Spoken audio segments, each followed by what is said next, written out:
Hello student, आज बेटा हम लोगों को टेस्ट पेपर सेकंड का सॉल्यूशन देखना है। और कल जो पेपर हुआ था टेस्ट पेपर नंबर 2, उसमें टॉपिक थे केमिकल बॉन्डिंग था, गैसेज स्टेट था, estimation and purification of organic compound था। वो जो टॉपिक स्टार्ट करने से पहले एक दो बातें मैं आपको बताना चाहूँगा। कल का पेपर मैंने टोटली एनसीईआरटी की लाइन टू लाइन से उठाया था। बनाने को मैं बहुत सारे सवाल बना सकता था, लेकिन मेरे पास बाउंडेशन थी 45 क्वेश्चंस की, इसलिए मैंने स्टेटमेंट वाले क्वेश्चन बनाए। और एक एक स्टेटमेंट वाले क्वेश्चन में दो दो तीन तीन क्वेश्चन बनाए जा सकते हैं। इसलिए कल का जो पेपर था वो मेरे अकॉर्डिंग स्टूडेंट के पॉइंट ऑफ व्यू से 75 मिनट में आप 45 क्वेश्चंस कर सकते थे। 60 मिनट कल के पेपर के लिए थोड़ा कम समय था। कुछ बच्चों का मैसेज आया, सर हम 35 सवाल ही अटैम्प्ट कर पाए हैं, सर हम 40 क्वेश्चंस ही अटैम्प्ट कर पाए हैं। कोई बात नहीं, पेपर एनसीईआरटी की लाइन से लाइन हमने बनाया। लेंदी पेपर थोड़ा सा था क्योंकि मेरे पास 45 क्वेश्चन की ही बाउंडेशन थी, इसलिए परेशान बिल्कुल नहीं होंगे। इसमें बच्चों जितने भी स्टेटमेंट वाले क्वेश्चन मैंने दिए थे, हर क्वेश्चन को आप मिनिमम 1 से 2 बार और लगाइएगा। मैंने जो स्टेटमेंट वाले सवाल बनाए थे, अगर नीट वाले उस पर सवाल बनाने को आए तो वो एक स्टेटमेंट वाले क्वेश्चन से 2 या 3 क्वेश्चन बना सकते हैं।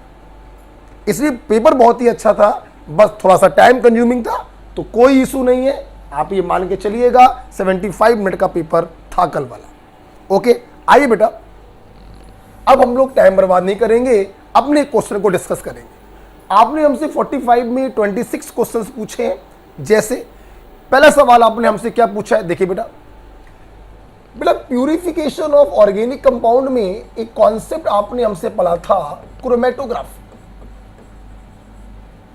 क्रोमेटोग्राफी बच्चों 2 कॉन्सेप्ट पर आधारित होता है। एक कॉन्सेप्ट होता है adsorption principal,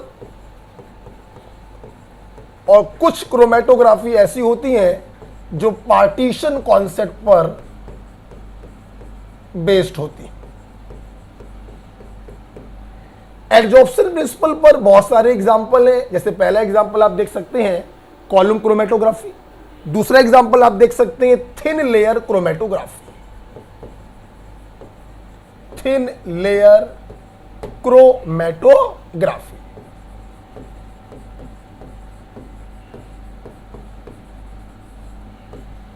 thin layer chromatography.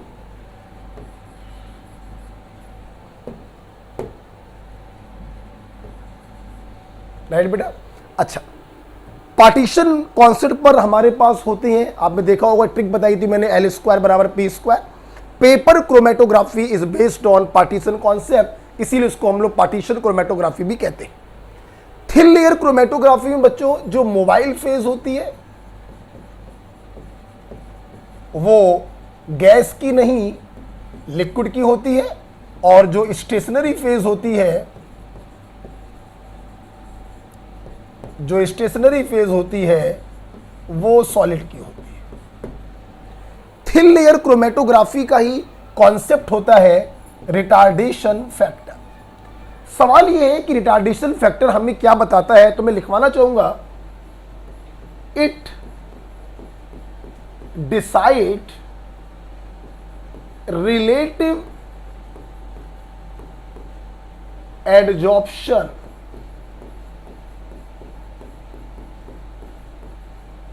of each component of mixture।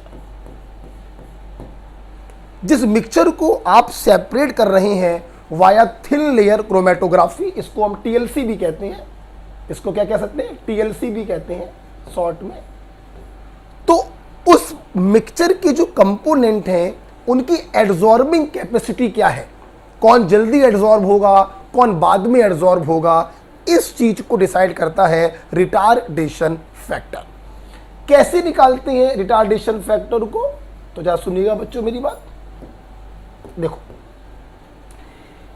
ये रिटार्डेशन फैक्टर को बताने के लिए हमने छोटा सा एक डायग्राम बनाया है। ये बच्चों होती है बेस लाइन। क्या होती है? Base line. ये जो ब्लैक स्पॉट आपको दिखाई पड़ रहा है, ये मिक्सचर का एक कंपोनेंट है जो ए डिस्टेंस चलकर एब्जॉर्ब हो गया। तो डिस्टेंस ट्रेवल्ड बाय कंपोनेंट कितनी है? ए। और बेस लाइन से सॉल्वेंट कितना ट्रेवल किया है? बी। तो what is retardation factor?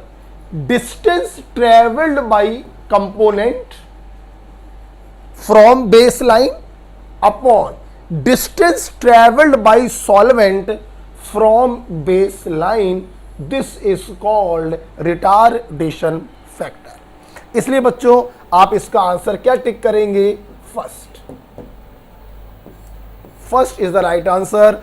Distance travelled by component from base line divided by distance travelled by solvent from base line. जो कुछ भी करते हैं बेस लाइन से डिस्टेंस को नापते हैं, A upon B is the right answer. Okay बेटा, तो question number 1 NCERT based question था, लिखना भूल गया मैं यहां पर, NCERT page number, NCERT based question था बच्चों। ओके, आइए चलते हैं क्वेश्चन नंबर 2 की तरफ। क्वेश्चन नंबर 2 बहुत ही प्यारा सवाल देखेंगे। क्वेश्चन नंबर 2 क्या है? Postulate of kinetic theory of gases, the correct statement is. अच्छा भाई, करेक्ट, ठीक है, देखते हैं क्या है। Collision of gas molecules are perfectly elastic. बिल्कुल सही बात है, बिल्कुल सही बात है। कॉलिजन परफेक्टली इलास्टिक होते हैं, लॉस ऑफ एनर्जी नहीं होता। Therefore, individual energy of molecules never changes। बस यहीं पे मामला गड़बड़ हो गया। यस, जब बच्चों कॉलिजन होता है मॉलिक्यूल्स का, तो एनर्जी का एक्सचेंजमेंट हो सकता है, और एनर्जी के एक्सचेंजमेंट होने के कारण इंडिविजुअल मॉलिक्यूल की एनर्जी बदल सकती है, परंतु टोटल जितने मॉलिक्यूल्स होते हैं उनकी एनर्जी फिक्स रहती है। तो ध्यान रखिएगा, कॉलिजन इलास्टिक होने के कारण टोटल मॉलिक्यूल्स का जो टोटल एनर्जी है वो फिक्स रहता है, लेकिन कॉलिजन के दौरान एनर्जी का एक्सचेंजमेंट होने के कारण इंडिविजुअल मॉलिक्यूल की एनर्जी में चेंज, बदल भी सकती है और नहीं भी बदल सकती है। इसलिए मैं यहां पे एक पॉइंट लिखवा भी दे रहा हूं कि total energy of molecules remain same,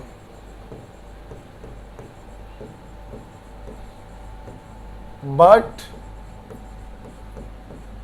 during collision, जब एक दूसरे से टकराते हैं, but during collision exchange of energy, exchange of energy में अकर्स। ध्यान रखिए बच्चों, में शब्द का प्रयोग किया है, हो भी सकती है नहीं भी हो सकती है। हेंस इंडिविजुअल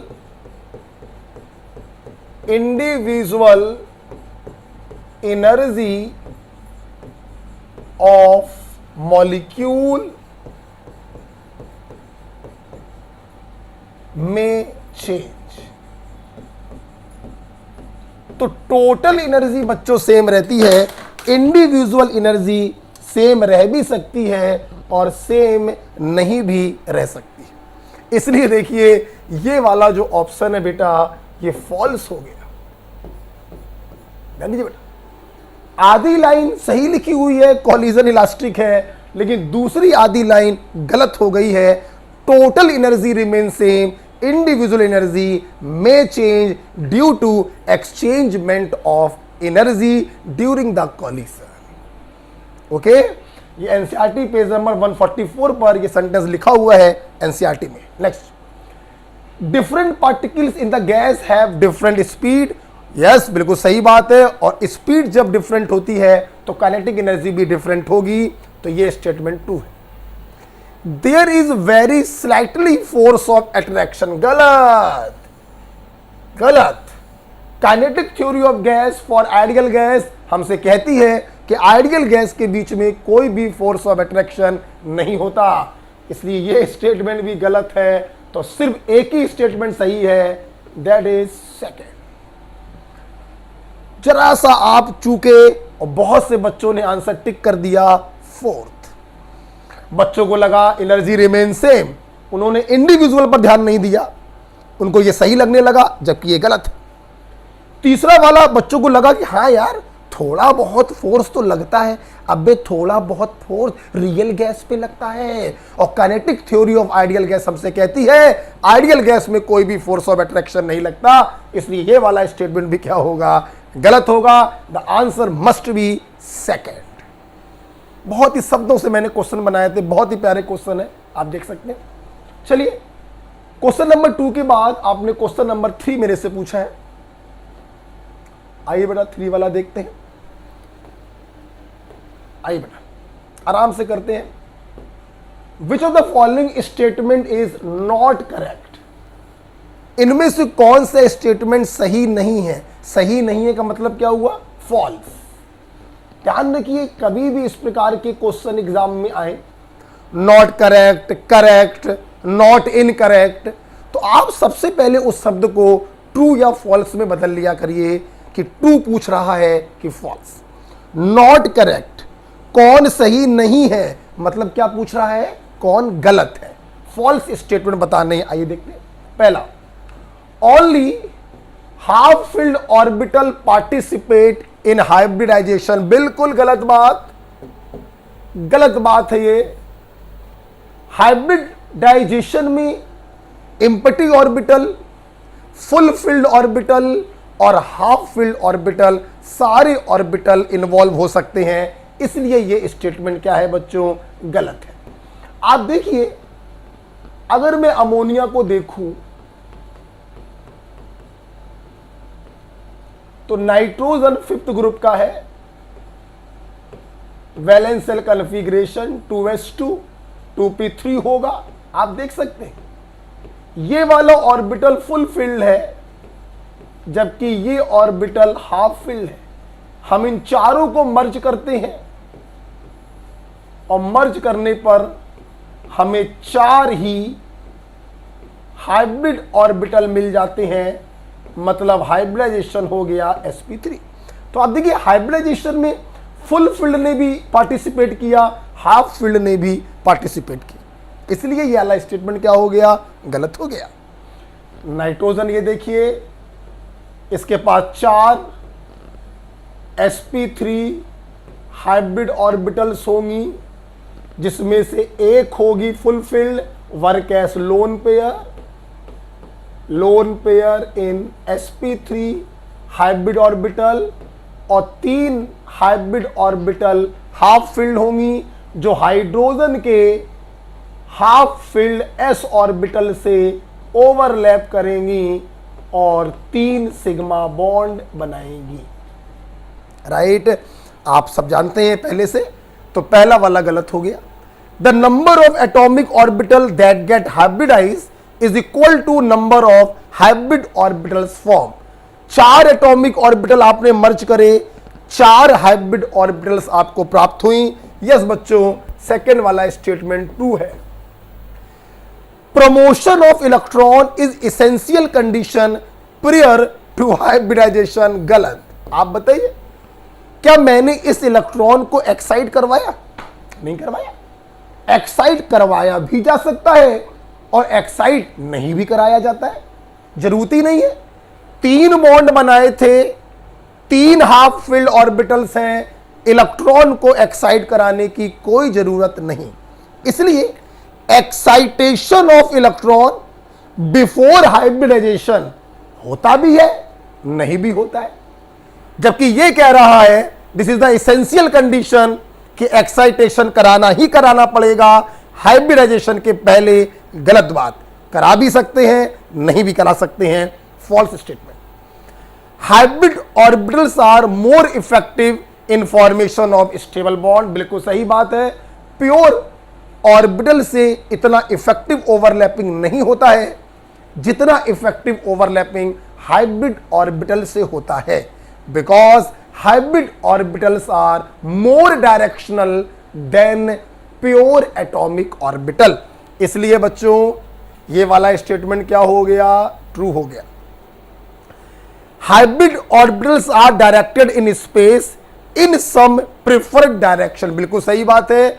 आप देखिए ये चार जो हाइब्रिड ऑर्बिटल है इन्होंने एक टेट्राहेड्रॉन बनाया है, आप देख सकते हैं, ये देखिए एक टेट्राहेड्रॉन बनाया है। तो हाइब्रिड ऑर्बिटल जो होते हैं स्पेसियस अरेंजमेंट में एक डायरेक्शनल कैरेक्टर को शो करते हैं, इसलिए ये क्या हो गया बच्चों, ये भी क्या हो गया, ट्रू। हमें देखना था फॉल्स, पहला फॉल्स है तीसरा फॉल है, पहला और तीसरा आंसर बच्चों क्या होगा, फोर्थ।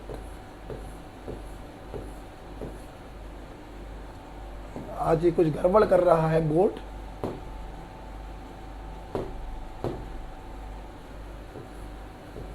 फोर्थ वाला राइट आंसर होगा first and third. I hope आपको ये सवाल क्लियर हुआ। हाइब्रिड ऑर्बिटल डायरेक्शनल होते हैं, स्पेस में एक निश्चित डायरेक्शन में ओरिएंट होते हैं, मोर स्टेबल बॉन्ड बनाते हैं। जितने प्योर एटॉमिक ऑर्बिटल होंगे उतने ही हाइब्रिड ऑर्बिटल बनते हैं। इलेक्ट्रॉनों का एक्साइटमेंट कराया भी जाता है, नहीं भी कराया जाता है, राइट। चल क्वेश्चन नंबर 3 के बाद आपने पूछा है क्वेश्चन नंबर 4, आइए करते हैं। ड्यूमा प्रोसेस, बच्चों ड्यूमा प्रोसेस से जब नाइट्रोजन का हम लोग परसेंट निकालते हैं तो आपको फार्मूला तो याद होगा, volume of nitrogen gas in ml at STP divided by 8 into W, जहां W होता है वेट ऑफ ऑर्गेनिक कंपाउंड जिसके अंदर नाइट्रोजन का परसेंट निकालना है। आप देखिए हमारे पास एक ऑर्गेनिक कंपाउंड है 0.3 ग्राम, राइट। हमने जब इसका ड्यूमा प्रोसेस कराया तो हमें नाइट्रोजन गैस प्राप्त हुई, कितनी प्राप्त हुई, 50 ml at 300 kelvin temperature and 715 mm of Hg pressure. Aqueous tension भी आपको दिया गया है, एक्वस टेंशन दिया गया है 15 mm of Hg।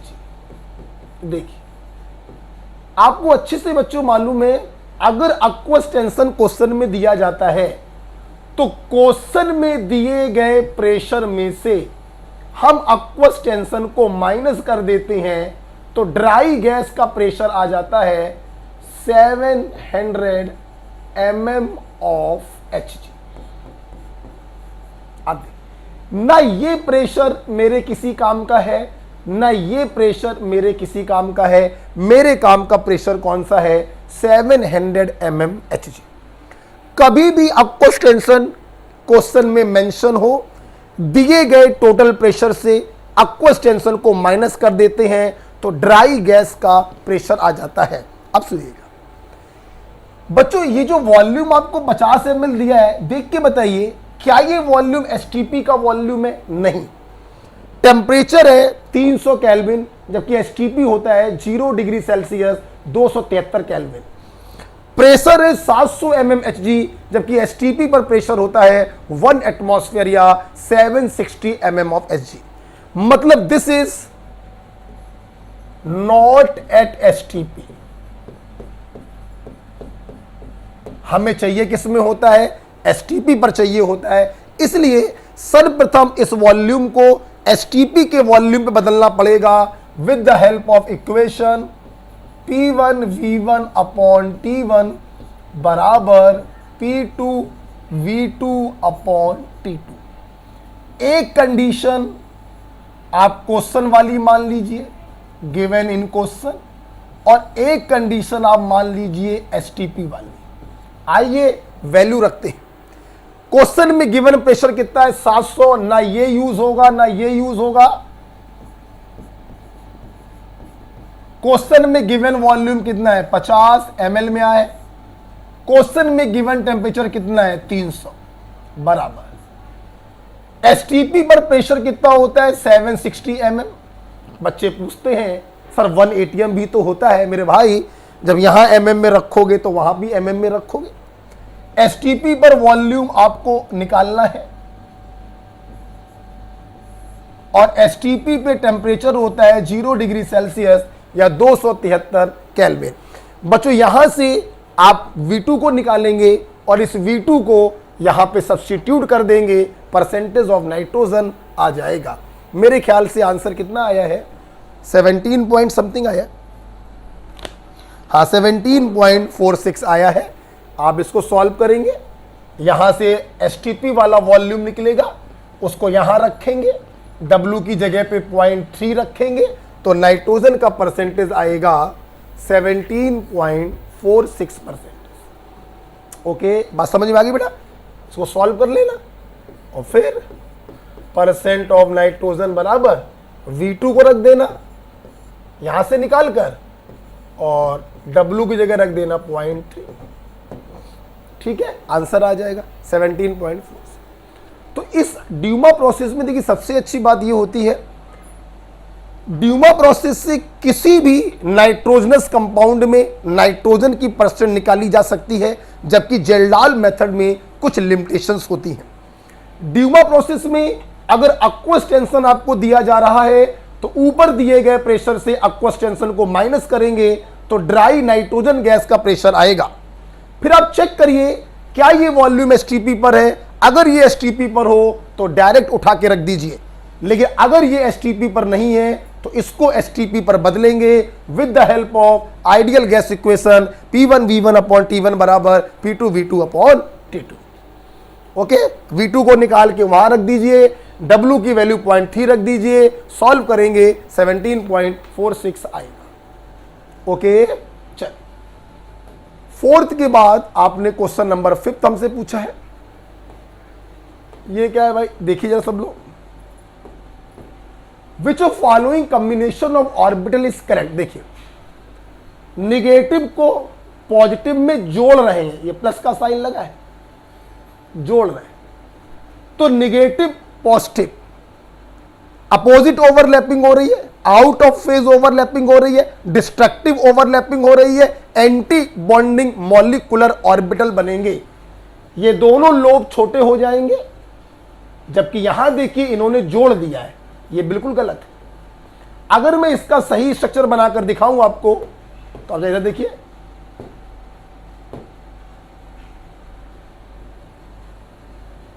Minus plus, इसको आपने जोड़ा है प्लस माइनस से, माइनस को प्लस से आप मर्ज कर रहे हैं, ये डिस्ट्रक्टिव ओवरलैपिंग है, ये छोटा हो जाएगा और ये भी छोटा हो जाएगा, माइनस प्लस प्लस माइनस। ये देखिए एंटी बॉन्डिंग मॉलिक्यूलर ऑर्बिटल का फॉर्मेशन होगा, जबकि यहां पर इन्होंने बॉन्डिंग को बना दिया है, इसलिए पहला वाला बिल्कुल गलत है। दूसरा देखिए, माइनस माइनस के साथ आपने जोड़ा, ये सिमेट्रिकल ओवरलैपिंग है, सेम फेज ओवरलैपिंग है, और अगर सेम फेज ओवरलैपिंग है तो ये लोग इसमें घुस जाएगा और ये बड़ा हो जाएगा। बिल्कुल गलत कर रहे हैं ये लोग। आप देखिए सेम फेज ओवरलैपिंग हो रही है, बॉन्डिंग का फॉर्मेशन होना चाहिए। आप देखिए ये माइनस है, वहां पे दिखाई नहीं पड़ रहा होगा, हो सकता है, तो मैं यहां पे दिखा रहा हूं। ये आप देखिए निगेटिव निगेटिव के साथ जुड़ रहा है, इसके अंदर घुस जाएगा तो लेफ्ट वाला लोब तो उतना ही बड़ा रहेगा, लेकिन राइट वाला लोब काफी बड़ा हो जाएगा, ये बनेगा। तो ये बिल्कुल गलत बनाया बच्चों इन लोगों ने। तीसरा वाला देखिए बेटा, पॉजिटिव को निगेटिव से जोड़ा जा रहा है, डिस्ट्रक्टिव ओवरलैपिंग है, आउट ऑफ फेज ओवरलैपिंग है, एंटी बॉन्डिंग बनेगा। और ये देखिए ये एंटी बॉन्डिंग ही बना रहे हैं। दोनों लोब्स को इन्होंने अलग अलग कर दिया है और छोटा कर दिया है। आइए मैं दिखाता हूं, वहां दिखाई नहीं पड़ रहा होगा आप लोगों को। ये माइनस ये प्लस, इसका आपने ओवरलैप कराया है प्लस माइनस से। यस बिल्कुल सही बात, आउट ऑफ फेज ओवरलैप है। ये वाला लोब इतना ही बड़ा रहेगा, ये छोटा हो जाएगा। ये देखिए ये छोटा हो जाएगा, ये इतना ही बड़ा रहेगा। साइन वही रहते हैं जो पहले होते हैं। यस ये इन्होंने बिल्कुल सही बनाया है। So this is your right answer. चौथा वाला देखिए बच्चों, चौथे वाले में क्या किया है, मुझको दिखाई नहीं पड़ रहा है इसमें, मैं यहां बना रहा हूं प्लस माइनस और यहां पर है प्लस माइनस। लेकिन ध्यान दीजिए इन्होंने यहां पर माइनस लगा दिया है। माइनस का मतलब ये है ये चाहते हैं कि सेम फेज ओवरलैप नहीं कराना है, हमें आउट ऑफ फेज ओवरलैप कराना है। देखने में लग रहा है सेम फेज, अगर यहां पे प्लस का साइन लगा होता तो सेम फेज ओवरलैप करवाकर बॉन्डिंग मॉलिक्यूलर ऑर्बिटल हम बना देते। देखने में लग रहा है सेम फेज, लेकिन माइनस लगे होने के कारण ये आउट ऑफ फेज कराएंगे। देखने में लगे आउट ऑफ फेज, लेकिन अगर बीच में माइनस लगा हो तो सेम फेज कराएंगे। तो जब बच्चों बीच में माइनस आ जाता है तो जो तुम्हें लगे वो नहीं कराओगे। तुम्हें लग रहा है सेम फेज, माइनस लग गया, तुम कराओगे आउट ऑफ फेज। और आउट ऑफ फेज से अगर आपको याद हो एंटी बॉन्डिंग मॉलिक्यूलर ऑर्बिटल बनते हैं। ये आपको अगर याद आ रहा हो कुछ इस प्रकार से मैंने बनवाए थे, plus minus minus plus, anti bonding molecular orbital. जबकि यहां पे बना दिया इन्होंने बॉन्डिंग, इसलिए ये वाला भी क्या होगा, गलत होगा। ओके तो सुनो बेटा, सेम फेज में बनते हैं बॉन्डिंग, जोड़ दो बड़ा कर दो। आउट ऑफ फेज में बनते हैं एंटी बॉन्डिंग, अलग अलग कर दो छोटा कर दो, दैट्स इट। अगर बीच में लगाया माइनस तो जो तुम्हें लगे वो नहीं कराओगे। तुम्हें लगे सेम फेज कराओगे आउट ऑफ फेज, तुम्हें लगे आउट ऑफ फेज कराओगे सेम फेज, अगर कौन सा साइन लगा हो, माइनस। ओके चलिए, तो क्वेश्चन नंबर 5 आपको समझ में आ गया होगा। चलते हैं, आपने क्वेश्चन नंबर 8 हमसे पूछा है। आइए, काफी सवाल पूछे आपने। Which one of the following conversion involve both change in hybridization and shape. आप देखिए हाइब्रिडाइजेशन भी बदलना चाहिए और शेप भी बदलनी चाहिए। देखते हैं, CH4 आपको मालूम है, फिर भी मैं करके दिखा दे रहा हूं। 4 बॉन्ड पेयर है, लोन पेयर कार्बन पर नहीं होगा, हाइब्रिडाइजेशन sp3 होगा, शेप इसकी टेट्राहेड्रल होगी। C2H6 भी बच्चों अगर आपको याद हो ये इथेन है,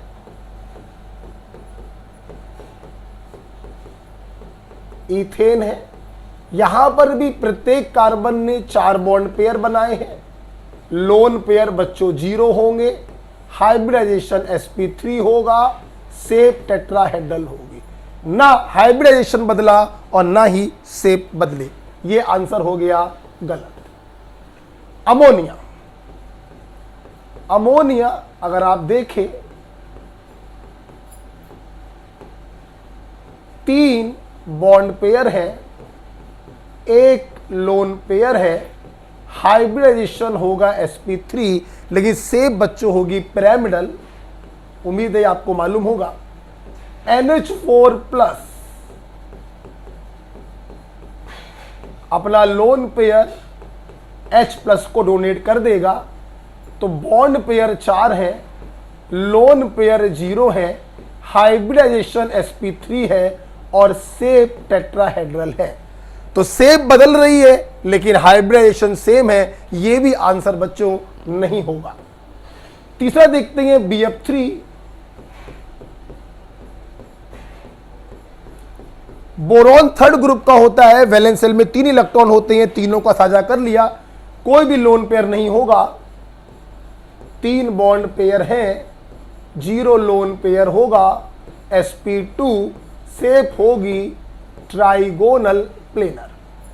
Bf4 minus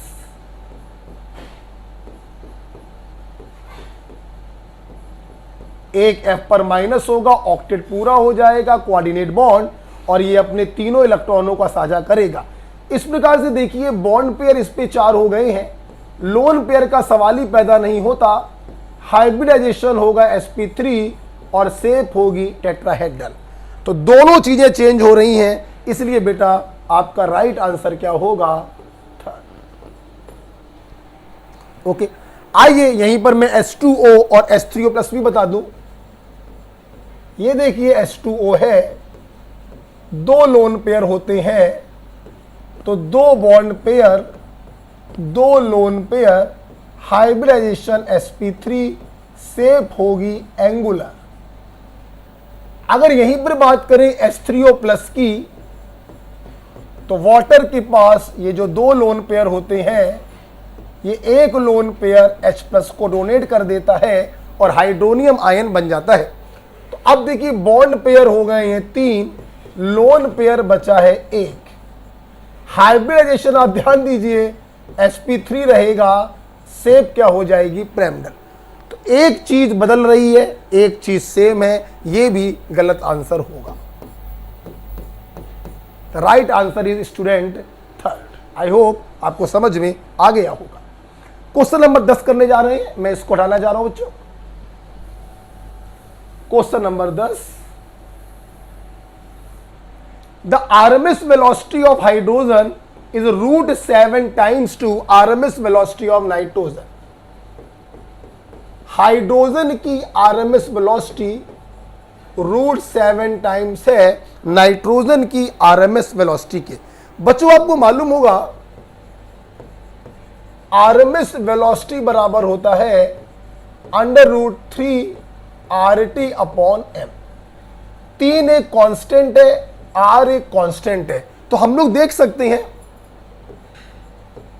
RMS velocity is directly proportional to √T upon m।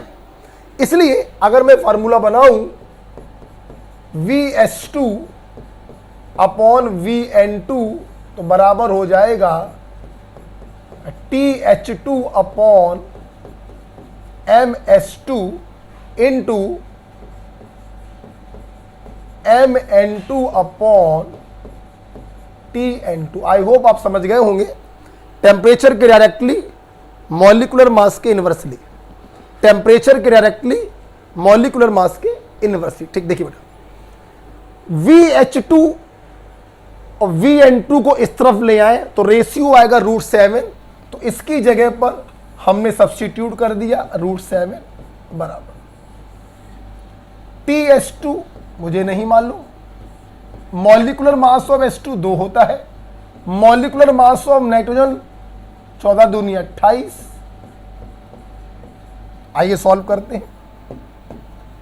Root से रूट कट गया, 2 से यहां पे 14 आएगा, 7 2 14। आप देख सकते हैं temperature of nitrogen gas is 2 times to temperature of hydrogen gas. तो नाइट्रोजन गैस का टेम्परेचर ज्यादा होना चाहिए, नाइट्रोजन गैस का टेम्परेचर ज्यादा होना चाहिए। सो third is the right answer. Okay, चलिए चलते हैं नेक्स्ट क्वेश्चन की तरफ। क्वेश्चन नंबर 12 आपने पूछा है। क्वेश्चन नंबर 12 देखते हैं क्या है भाई। कुछ है ही नहीं बेटा, ये तो बिल स्टीन टेस्ट है। An organic compound which produces a green colour flame on heating in presence of copper. बच्चों ये बिल स्टीन टेस्ट है, which is not a confirmative test. Halogen हो भी सकता है और हेलोजन नहीं भी हो सकता।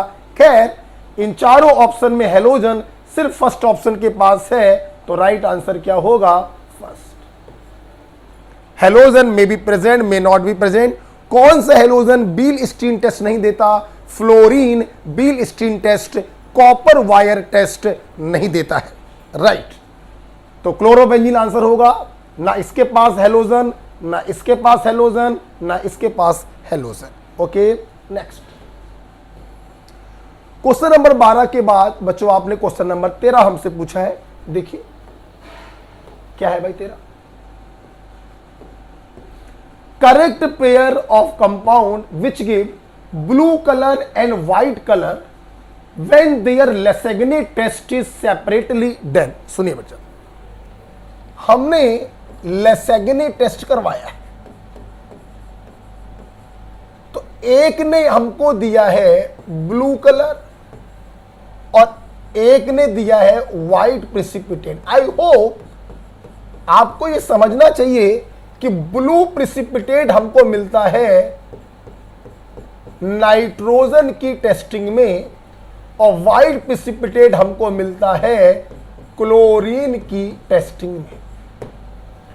मतलब पहला कंपाउंड नाइट्रोजनस कंपाउंड होगा और दूसरा compound chlorine containing organic compound होगा। आइए थोड़ा देखते हैं। लेसेगने टेस्ट में हम लोग जो ऑर्गेनिक कंपाउंड होता है जिसके अंदर हमें एलिमेंट का डिटेक्शन करना होता है, सबसे पहले हम लोग उसको हेलोजन सोडियम से फ्यूज करवाते हैं। इसके अंदर जो नाइट्रोजन होता है वो साइनाइड के फॉर्म में बाहर आ जाता है, जो हेलोजन होते हैं वो हैलाइड के फॉर्म में बाहर आ जाते हैं, और जो सल्फर होता है वो सल्फाइड के रूप में बाहर आ जाता है। क्यों सोडियम से फ्यूज क्यों कराते हैं? ताकि इसके अंदर सारे एलिमेंट जो कोवैलेंट फॉर्म में थे वो आयनिक फॉर्म में बाहर आ जाए। ये देखिए ये आयनिक फॉर्म में बाहर आ गए। मैं इसको लेके चलूंगा और इसको लेके चलूंगा, राइट। आइए अब मान लीजिए हमें नाइट्रोजन की टेस्टिंग करनी है पहली, तो इसे कहते हैं लेसेगने एक्सट्रैक्ट या soda extract.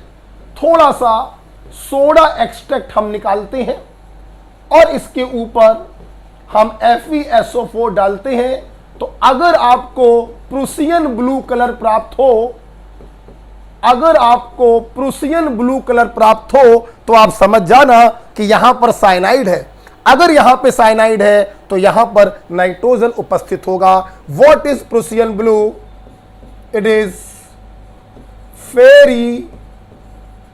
Ferro cyanide. This is Prussian blue, right. Fe4 FeCN6 का होल थ्राइस। बाहर वाला आयरन +3 स्टेट में होगा, अंदर वाला आयरन +2 स्टेट में होगा। बच्चों आपको यह मालूम होना चाहिए ऐसे नाइट्रोजनस कंपाउंड लेसेगने टेस्ट नहीं देते, प्रूसियन ब्लू कलर नहीं देते जिनके पास कार्बन नहीं होता है। For example hydroxyl amine Lassaigne test for nitrogen show नहीं करेगा। Hydrazine Lassaigne test for nitrogen show नहीं करेगा। मेरे भाई जब कार्बन नहीं होगा तो साइनाइड नहीं बनेगा, और साइनाइड नहीं बनेगा तो प्रूसियन ब्लू कलर क्या तुम दोगे हैं? इसलिए ऐसे कंपाउंड नहीं देते। तो आप देखिए बच्चा, पहला कंपाउंड होना चाहिए नाइट्रोजनस। यह गलत हो गया। क्यों? नाइट्रोजनस तो है लेकिन कार्बन नहीं है। यह सही लग सकता है, सही लग रहा है, यह भी सही हो सकता है और यह भी सही हो सकता है। पहला वाला आंसर तो फिलहाल नहीं हो सकता है। ओके, अब आइए चलते हैं दूसरा वाला कंपाउंड देखते हैं। दूसरा वाला बच्चों क्या है? हेलोजन कंटेनिंग कंपाउंड होना चाहिए। क्या होना चाहिए? Halogen containing compound. और हेलोजन कंटेनिंग कंपाउंड आप देख सकते हैं, इसको हम लेंगे NaCl, दूसरी टेस्टिंग करने हम लोग जा रहे हैं। देखिए जरा सब लोग बेटा, इसमें क्या है? Cl है इसमें, तो इसमें हम लोग डालते हैं AgNO3 और आपको AgCl का प्रेसिपिटेट प्राप्त होगा। तो क्लोरीन ये तो हो नहीं सकता। अच्छा, यहां पर भी क्लोरीन है, यहां पे क्लोरीन नहीं, तो यहां से ये गलत हो गया। और यहां पर क्लोरीन। अब हम लोग फंस गए। हमारा सेकंड आंसर भी राइट हो सकता है और हमारा फोर्थ आंसर भी राइट हो सकता है। अब क्या करें, मामला फंस गया। यहां से प्रूसियन ब्लू, यहां से व्हाइट, यहां से प्रूसियन ब्लू, यहां से व्हाइट। तो बच्चों एक्चुअली में बात क्या है, अभी तो आपको दोनों आंसर सही लग रहे होंगे, लेकिन जरा सेकंड वाले ऑप्शन को अगर आप देखें तो यहां पर नाइट्रोजन के साथ सल्फर भी प्रेजेंट है। और जब नाइट्रोजन के साथ सल्फर भी प्रेजेंट होता है तो FeSO4 डालने पर हमें फेरिक थायोसाइनेट का ब्लड रेड कलर मिल जाता है। हाँ, तो यहां पर ब्लड रेड कलर मिलने की भी पॉसिबिलिटी है, जबकि यहां पर सिर्फ और सिर्फ प्रूसियन ब्लू कलर मिलने की पॉसिबिलिटी है। इसलिए हम लोग टिक क्या करेंगे, fourth is the right answer. I hope आप समझ पा रहे हैं। एक्चुअली बच्चों क्या होता है, जब ऑर्गेनिक कंपाउंड में नाइट्रोजन के साथ सल्फर भी होता है और सोडियम की मात्रा लिमिटेड होती है, लिमिटेड कम अमाउंट में होता है, तो ये और ये, तो बच्चों साइनाइड और सल्फाइड अलग अलग ना जाकर दोनों एक साथ आ जाते हैं in the form of sodium thiocyanate. और जब हम लोग इसमें FeSO4 डालते हैं नाइट्रोजन की टेस्टिंग करने के लिए, तो प्रूसियन ब्लू कलर के स्थान पर हमें ब्लड रेड कलर मिलने लगता है। इसलिए बच्चों the most correct answer must be fourth, right. तो आई होप आपको क्वेश्चन नंबर 15 क्लियर हो गया होगा। चलिए चलते हैं इसके आगे। बच्चों 15 के बाद आपने हमसे क्वेश्चन नंबर 17 पूछा है, फॉर्मल चार्ज। आपने केमिकल बॉन्डिंग में ये हमसे पढ़ा था कि फॉर्मल चार्ज निकालने का एक फार्मूला होता है, वैलेंस इलेक्ट्रॉनों की संख्या minus lone pair of electron plus bond pair of electron divided by 2। Okay, देखिए बेटा, मैं यहां पे नंबर डाल दे रहा हूं 1 2 3। आइए चलिए फॉर्मल चार्ज फर्स्ट नाइट्रोजन पे निकालें। नाइट्रोजन फिफ्थ ग्रुप का एलिमेंट है, वैलेंस इलेक्ट्रॉन 5 होते हैं, माइनस लोन पेयर इलेक्ट्रॉन्स हैं 2 और 2 4, प्लस बॉन्ड पेयर इलेक्ट्रॉन है 2 और 2 4 बाई 2। तो 2 2 4, 5 में से 6 घटाएंगे तो -1 आएगा। बच्चों पहला नाइट्रोजन और तीसरा नाइट्रोजन फोटोकॉपी है, तो तीसरे पर भी फॉर्मल चार्ज -1 होगा। आइए दूसरे पे निकाल लें, वैलेंस इलेक्ट्रॉन तो 5 ही रहेंगे, लोन पेयर है ही नहीं 0, माइनस बॉन्ड पेयर 4 बॉन्ड बनाए हैं तो 4 दूनी 8 बाई 2 प्लस 1 आएगा। तो -1 प्लस 1 और -1, -1 प्लस 1 और -1, so second is the right answer. Okay, next बेटा क्वेश्चन नंबर 19। आइए देखते हैं, एनसीईआरटी के लाइन से उठाया गया सवाल है। चलिए देखते हैं, which of the following is correct. Correct बोले तो ट्रू। ओके भाई, the magnitude of hydrogen bond is independent. बच्चों ये गलत हो गया। एनसीईआरटी में साफ साफ लिखा हुआ है कि हाइड्रोजन बॉन्ड का जो मैग्नीट्यूड होता है वो कंपाउंड की फिजिकल स्टेट पर डिपेंड करता है। सॉलिड फेज में हाइड्रोजन बॉन्ड की स्ट्रेंथ सबसे ज्यादा होती है, लिक्विड में उससे कम, और गैसियस फेज में बच्चों सबसे कम होती है। इसलिए इंडिपेंडेंट नहीं डिपेंडेंट होना चाहिए, ये गलत हो गया। Hydrogen bond strength is maximum in solid state, सही बात, and minimum in liquid state, गलत बात। मिनिमम होगा गैसियस स्टेट में, इसलिए दूसरा वाला स्टेटमेंट भी गलत हो गया। Intermolecular hydrogen bonding present in water, ammonia and acetic acid, बिल्कुल सही बात है। आइए एक दो दिखा दे रहे हैं। Water HOH with 2 lone pair, of course, दूसरा वाटर विद 2 लोन पेयर, और आप देखिए इनके बीच में इंटरमोलिकुलर हाइड्रोजन बॉन्डिंग होगा। ऐसी बच्चों अमोनिया के बीच में होगा, एसिटिक एसिड, ये तो बहुत ही पॉपुलर केस है। ये इंटरमॉलिक्यूलर हाइड्रोजन बॉन्डिंग के कारण डायमेरिक फॉर्म में पाया जाता है in non polar solvent, if you remember. तो ये देखिए इंटरमॉलिक्यूलर हाइड्रोजन बॉन्डिंग होगा, बिल्कुल सही लिखा हुआ है, तो ये भी ट्रू हो गया। The magnitude of hydrogen bond depends on physical state, बिल्कुल सही बात है, ये ट्रू हो गया। Intramolecular hydrogen bonding is present in orthonitrophenol, orthosalicylaldehyde and orthosalicylic acid, बिल्कुल सही बात है। मैं कोई एक दिखा दे रहा हूं, चलिए सैलिसिलडेहाइड दिखा दे रहा हूं, ये बेंजल्डिहाइड है और ये ऑर्थो पे लगा है OH, दिस इज कॉल्ड सैलिसिलडेहाइड। और ये देखिए इनके बीच में इंट्रामॉलिक्यूलर हाइड्रोजन बॉन्डिंग हो रही है। बच्चों इंटर का मतलब होता है दो मॉलिक्यूल के बीच में हाइड्रोजन बॉन्ड, और इंट्रा का मतलब होता है एक ही मॉलिक्यूल के अंदर। इसलिए ये वाला स्टेटमेंट भी बच्चों क्या है, ट्रू। हमें ट्रू ढूंढने थे, तो third fourth and fifth true है, third fourth and fifth true है, so third is the right answer. Okay, चलिए चलते हैं अगले क्वेश्चन की तरफ। 19 के बाद आपने क्वेश्चन नंबर 20 पूछा है। आइए बेटा, क्वेश्चन नंबर 20 में पीवी वर्सेस पी ग्राफ दिया गया है, देखिएगा, तो इधर छोड़ दीजिए इसको। बच्चों आइडियल गैस की अगर 1 मोल की इक्वेशन लिखे तो PV equal to 1 RT। Temperature बच्चों सभी में कांस्टेंट रखा है, तो if temperature is keeping constant then PV is equal to constant for ideal gas। तो बच्चों अगर मैं आइडियल गैस के लिए PV versus P graph plot करूं, तो PV चूंकि कांस्टेंट है तो एक स्ट्रेट लाइन आएगी parallel to x axis, this is for ideal gas. लेकिन मेरे भाई आइडियल तो कुछ होता ही नहीं है, हमारे चारों तरफ तो जो कुछ भी है वो रियल होता है, जिनमें फोर्स ऑफ अट्रैक्शन पाया जाता है। इसीलिए रियल गैसें आइडियल गैस से डेविएशन शो करती हैं। जितना ज्यादा फोर्स ऑफ अट्रैक्शन होगा उतना ज्यादा डेविएशन शो करेंगी।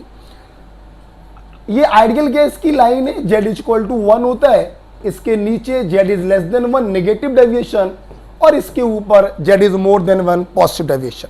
तो जितनी भी गैसें होती हैं रियल गैसें, उनका जब कर्व प्लॉट करते हैं तो पहले नेगेटिव और फिर पॉजिटिव डेविएशन शो करते हैं। दो गैसें ऐसी होती हैं हाइड्रोजन और हीलियम, जो हमेशा पॉजिटिव डेविएशन शो करती हैं, प्रेशर लो हो या हाई हो। इनके अलावा जो भी गैसें होती हैं लो प्रेशर पर नेगेटिव डेविएशन शो करती हैं और हाई प्रेशर पर पॉजिटिव डेविएशन शो करती है। अब सवाल यह है कि भाई हाइड्रोजन हीलियम तो क्लियर हो गया, CH4 और CO में कौन सी किसकी लाइन है, तो वेरी सिंपल, डेविएशन कम तो force of attraction come, ideal gas से डेविएशन ज्यादा तो फोर्स ऑफ अट्रैक्शन ज्यादा। मेरे भाई CH4 पॉलीएटॉमिक है, फोर्स ऑफ अट्रैक्शन ज्यादा होगा, डेविएशन ज्यादा होगा। तो ये अगर CH4 होगा तो ये कार्बन मोनोऑक्साइड होगा। कौन सा सही आंसर है? हाइड्रोजन हीलियम तो सही है, लेकिन यहां पे मामला गलत हो गया। आप देखिए यहां पे मामला उल्टा हो गया। यहां पर देखिए COCH4 तो सही है, लेकिन यहां पर मामला गलत हो गया और आगे जाना पड़ेगा। इसको आप लिखना चाहे लिख सकते हैं। आप जरा ये देखिए बेटा, तीसरा वाला ग्राफ बिल्कुल सही लग रहा है। हाइड्रोजन ऊपर हीलियम नीचे, दोनों शो करेंगे positive at all condition of pressure. CO में लेस डेविएशन, CH4 में ज्यादा डेविएशन, बिल्कुल सही है। The right answer is third. Okay, NCERT के ग्राफ था बेटा, ये हमने उठा के आपको दिया था। बच्चों लगे याद, मैं आपको यहां पे बताना चाहूंगा कि रियल गैसेस में फोर्स ऑफ अट्रैक्शन होने के कारण ये आइडियल गैस से डेविएशन शो करते हैं। एक बहुत ही अच्छा पॉइंट NCERT में लिखा हुआ है, real gases do not do not follow Boyle's, Charles and Avogadro law.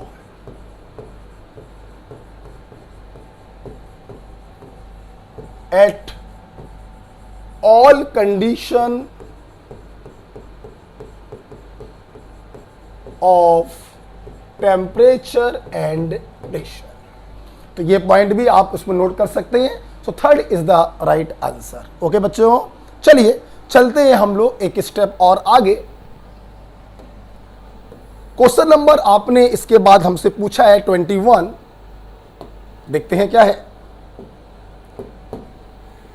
How many statement are correct. 4 statement दिए, कितने स्टेटमेंट सही हैं। इन्होंने ये नहीं पूछा कौन कौन से सही है, इन्होंने पूछा कितने सही हैं। तो आइए देखते हैं।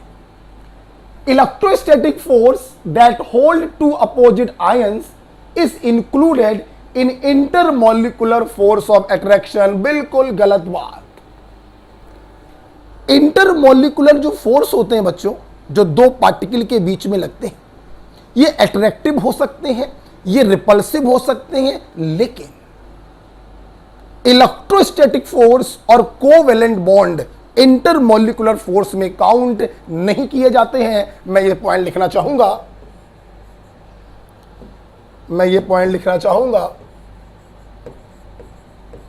Inter molecular force of attraction are attractive or repulsive force,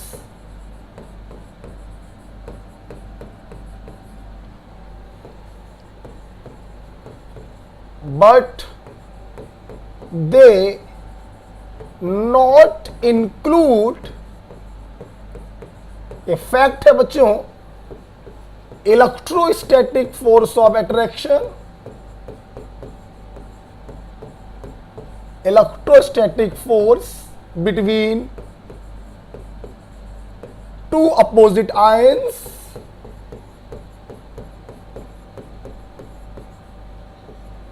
और दूसरा कोवेलेंट बॉन्ड। इसलिए बेटा पहला वाला स्टेटमेंट क्या हो गया, गलत हो गया। Next point, van der Waals force include dipole dipole, ion dipole and London force. ध्यान दीजिए बेटा, जैसे इन्होंने बोला आयन डाइपोल, यहां से मामला गलत हो गया। जो वॉन डेर वाल फोर्स होते हैं उसमें लंदन फोर्स होता है, डाइपोल डाइपोल फोर्स होता है और डाइपोल इंड्यूस डाइपोल फोर्स होता है, लेकिन उसमें आयन वाला कोई भी फोर्स इंक्लूड नहीं होता है। मैं ये पॉइंट भी लिखवा दे रहा हूं, van der Waals force include London और डिस्पर्जन फोर्स, ये इसमें होता है जो नॉन पोलर मॉलिक्यूल के बीच में लगता है। Van der Waals force include dipole dipole interaction, van der Waals force include dipole induced dipole interaction, but ion जहां पर आ जाएगा वो वॉन डेर वाल फोर्स में इंक्लूड नहीं होता। इसलिए बच्चों सेकंड वाला स्टेटमेंट क्या हो गया, गलत हो गया। मैं यहां पर आपको एक बात और बताना चाहूंगा कि वॉन डेर वाल जो नाम आया है ये साइंटिस्ट के नेम पर है,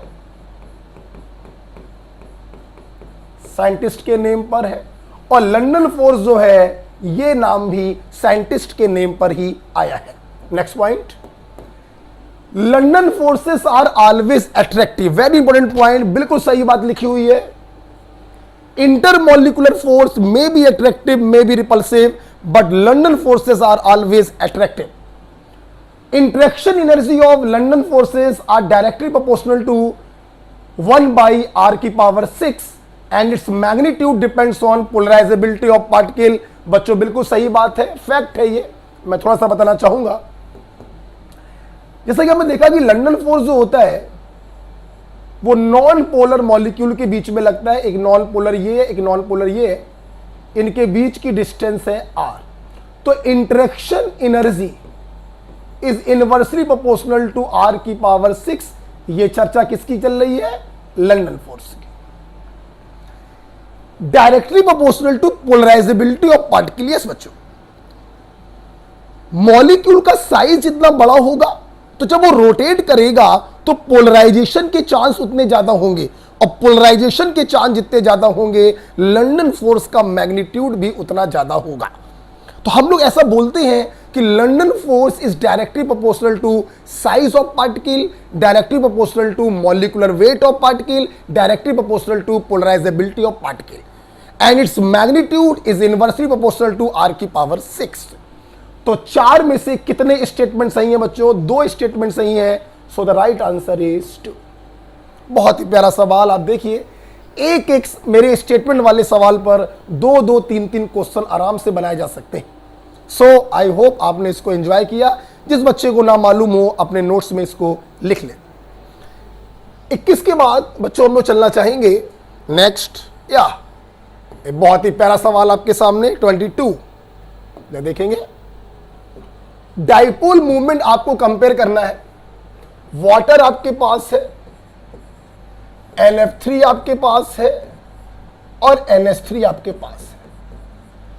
आप लोगों को ये तो मालूम होगा, phone call, order of electronegativity, इसकी 4 होती है पॉलिंग स्केल में, इसकी 3.5 होती है, इसकी 3 होती है और इसकी 3 होती है। अच्छा, अगर मैं तीनों मॉलिक्यूल में जो एटम्स हैं उसका इलेक्ट्रोनेगेटिव डिफरेंस निकालूं बच्चों, हाइड्रोजन की बहुत कम होती है, लगभग 2.1। तो ऑक्सीजन और हाइड्रोजन का जो डिफरेंस आएगा आप ध्यान से देखिए, 1.4 आएगा। नाइट्रोजन और फ्लोरीन का जो डिफरेंस होगा ये 1 के अप्रॉक्स आएगा। और नाइट्रोजन अमोनिया का जो हाइड्रोजन का जो डिफरेंस होगा वो 0.9 आएगा। तो इसमें कोई शक नहीं है कि वाटर का डाइपोल मूवमेंट NF3 और NH3 से ज्यादा होगा, क्योंकि इलेक्ट्रोनेगेटिव डिफरेंस जितना ज्यादा, पॉजिटिव नेगेटिव चार्ज आएगा उतना ज्यादा, डाइपोल मूवमेंट होगा उतना ज्यादा। इन दोनों में इलेक्ट्रोनेगेटिव डिफरेंस ऑलमोस्ट सेम है, तो इनका ऑर्डर इलेक्ट्रोनेगेटिव डिफरेंस के बिहाफ पर निकालना पॉसिबल नहीं है। और जब इलेक्ट्रोनेगेटिव बिहाफ पर नहीं निकाल पाते हैं तो क्या करते हैं? स्ट्रक्चर बनाकर बॉन्ड मूवमेंट की डायरेक्शन चेक करते हैं। आप देखिए, NF3 भी पिरामिडल है विद 1 लोन पेयर, और NH3 भी पिरामिडल है विद 1 लोन पेयर। आइए देखते हैं बॉन्ड मूवमेंट की डायरेक्शन क्या है। +2 माइनस, फ्लोरीन ज्यादा इलेक्ट्रोनेगेटिव है, +2 माइनस, +2 माइनस, +2 माइनस। इलेक्ट्रॉन हमेशा नेगेटिव होते हैं, किसी के भी रेस्पेक्ट में देखेंगे हमेशा नेगेटिव होते हैं। तो प्लस यहां नाइट्रोजन है और minus electron. 3 bond movement add हो रहे हैं, चौथा वाला सब्सट्रैक्ट हो रहा है। यहां देखिए, हाइड्रोजन की तुलना में नाइट्रोजन की इलेक्ट्रोनेगेटिविटी ज्यादा है, इस पे पार्शियल पॉजिटिव होगा, इस पे नेगेटिव होगा। तो +2 minus, +2 minus, +2 minus. Electron are always negative, चाहे किसी के रेस्पेक्ट में देखे जाए, +2 माइनस। चारों के चारों बॉन्ड मूवमेंट जो है वो ऐड हो रहे हैं, तो अमोनिया का जो डाइपोल मूवमेंट होता है वो NF3 से ज्यादा होता है। तो आप देखिए 1.85, 0.23 और 1.47 में, तो वाटर का अगर आप मानते हैं सबसे ज्यादा 1.85, अमोनिया का सेकंड नंबर पे आएगा 1.47 और NF3 का सबसे कम आएगा 0.23। तो आइए देखिए, तो सबसे पहले लिखना है NF3 का। NF3 कितना है? 0.23। फिर लिखना है वाटर का है 1.85। So the right answer is dear 4। Okay, तो बहुत ही अच्छा सवाल था, ध्यान रखिएगा। इलेक्ट्रोनेगेटिव डिफरेंस पर पहले देखते हैं, और जब डिफरेंस ऑलमोस्ट बराबर होता है तो स्ट्रक्चर बनाकर बॉन्ड मूवमेंट की डायरेक्शन चेक करते हैं। राइट। इसके बाद चलते हैं अगले सवाल की तरफ। आपने सवाल नंबर हमसे 24 पूछा है, देखते हैं। How many statement are not incorrect? क्या बात,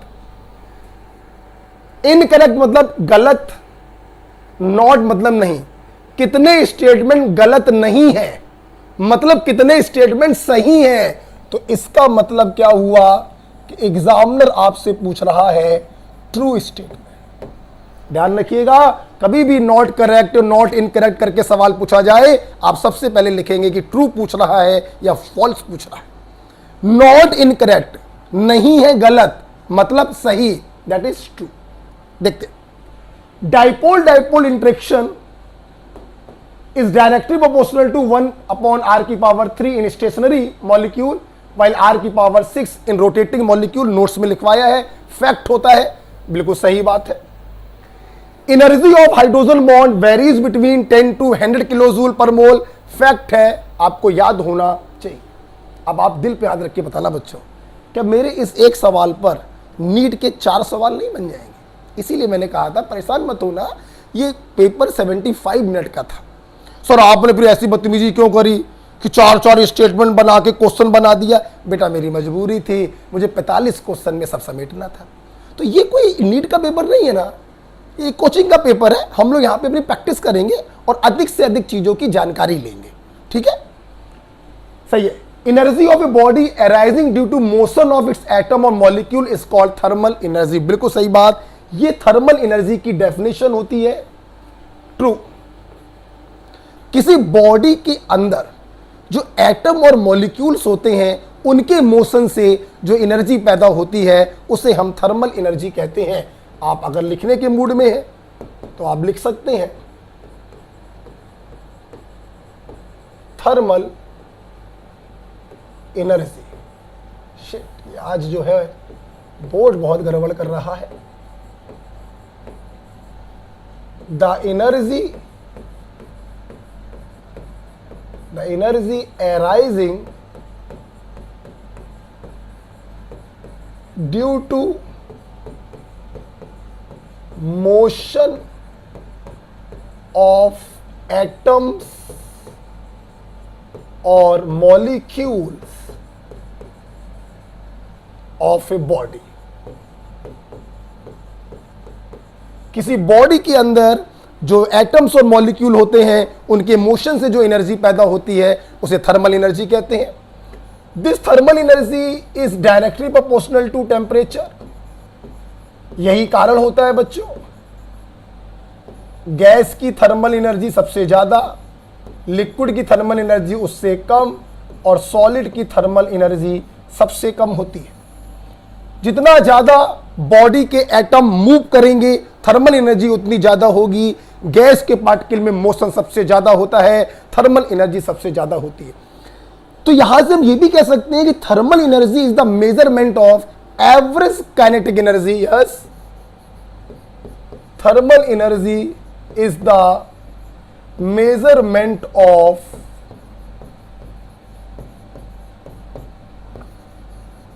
एवरेज काइनेटिक एनर्जी, राइट। और यहां पे लगे हाथ में एक बात और आपको बताना चाहूंगा कि स्टेट ऑफ मैटर ये सॉलिड होगा, लिक्विड होगा या गैस होगा, अभी तक हम लोग पढ़ते थे ये सिर्फ डिपेंड करता है इंटरमॉलिक्यूलर फोर्स पर, लेकिन ऐसा नहीं है। State of matter is decided by the combined effect of intermolecular force of attraction and thermal energy. ध्यान रखिएगा बच्चों, स्टेट ऑफ मैटर अकेला फोर्स ऑफ अट्रैक्शन डिसाइड नहीं करता। State of matter is decided by combo effect of thermal energy and intermolecular force of attraction. यहां पे आप लिख सकते हैं 4th पॉइंट। ओके, तो यही पॉइंट है, thermal energy is the measurement of average kinetic energy of matter. बिल्कुल सही है मेरे भाई, चारों के चारों पॉइंट ट्रू है। आंसर क्या होगा? 4th। मैं लिखवाते चल रहा हूं, आप चाहे तो नोट करते चल सकते हैं। ओके, तो what is thermal energy? Body के अंदर जो एटम और मॉलिक्यूल होते हैं उनके मूवमेंट से जो एनर्जी पैदा होती है उसे थर्मल एनर्जी कहते हैं। It is the measurement of average kinetic energy of molecules और atoms. It is directly proportional to temperature. Gas की सबसे ज्यादा, सॉलिड की सबसे कम। and state of matter is decided by combo effect of thermal energy and intermolecular force of attraction. Right. इसके बाद बच्चों आपने हमसे क्वेश्चन पूछा है. बच्चों आप देख रहे हैं कैसे मैं सवाल आपको बता रहा हूं. थोड़ा सा दुर्भाग्य है, कोरोना के कारण मैं क्लास में रिवीजन नहीं करा पाया, अदरवाइज वो अलग ही बूम होता हमारा और आपका, दोनों लोगों का मिलकर. खैर, मैं क्वेश्चन के द्वारा कोशिश कर रहा हूं अधिक से अधिक चीजें मैं कवर कर सकूं. Select the incorrect statement. Again बच्चों बताइए, इनकरेक्ट का मतलब क्या हुआ? गलत. गलत का मतलब फॉल्स. हमें फॉल्स ढूंढना है. 3 state of matter are result of balance between intermolecular force and thermal energy of molecule. बिल्कुल ट्रू, मैंने अभी बताया. गैस की थर्मल एनर्जी सबसे ज्यादा, लिक्विड की सबसे कम. True. A gas can be easily liquefied if it is compressed at higher temperature. गलत. गलत. अब मैं सोचो ना, हम लोग जब किसी गैस को लिक्विफाई करते हैं तो high pressure and low temperature. For liquefaction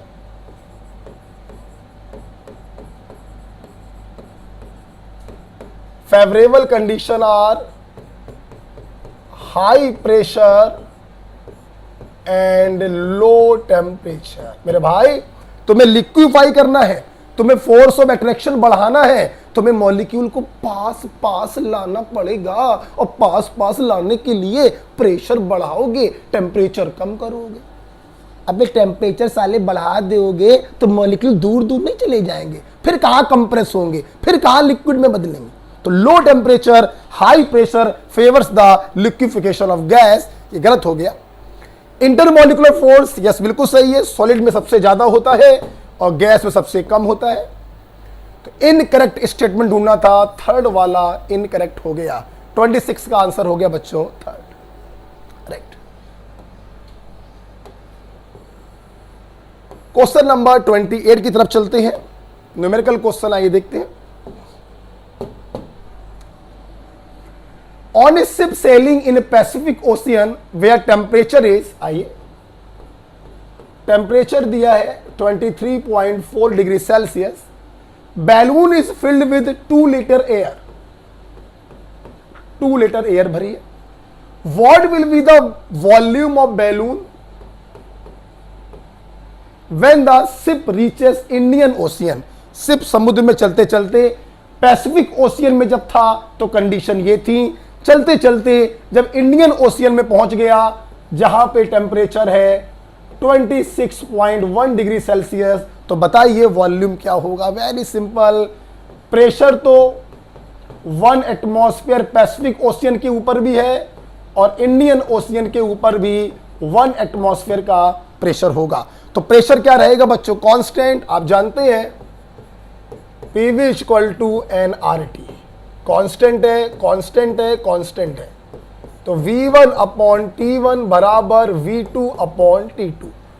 एक को मान लो 1, एक को मान लो 2. रखिए, V1 2 लीटर, T1 अपन को केल्विन में रखना होता है, 23.4 में 273 ऐड करके रखेंगे. V2 निकालना है, T2 डिग्री सेल्सियस में दिया है, 273 ऐड करके रखेंगे. सॉल्व कर लीजिए.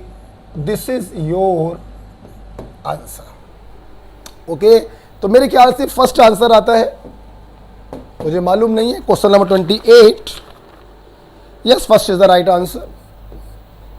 ओके बच्चों, मैं सॉल्व बस इसलिए छोड़ देता हूं, ये ऑनलाइन वीडियो है ना, तो बेफालतू में वीडियो लंबा हो जाएगा, समय ज्यादा चला जाएगा, है ना. तो कैलकुलेशन आप कर लीजिएगा, आंसर बेटा फर्स्ट आएगा. Okay. 28 ideal gas equation PV equal to nRT पर बेस्ड है. V1 अपॉन T1 बराबर V2 upon T2. Pressure constant है. आप कह सकते हैं this question is based on Charles law. Yes, ये चार्ल्स लॉ पर आधारित क्वेश्चन है. राइट. 28 के बाद बेटा आपने पूछा है क्वेश्चन नंबर 30. NCERT से बनाया गया सवाल है. Octet rule is not applicable in, आपको मालूम है octet rule odd electron molecule पे नहीं लगता, ट्रू। सुपर ऑक्टेट मॉलिक्यूल जिनके वैलेंस शेल में 8 से ज्यादा इलेक्ट्रॉन होते हैं उन्हें हाइपर वैलेंट मॉलिक्यूल या सुपर ऑक्टेट मॉलिक्यूल कहते हैं, उन पर भी ऑक्टेट थ्योरी काम नहीं करती है। जिनके पास 8 से कम इलेक्ट्रॉन होते हैं उन पर भी ऑक्टेट थ्योरी काम नहीं करती है।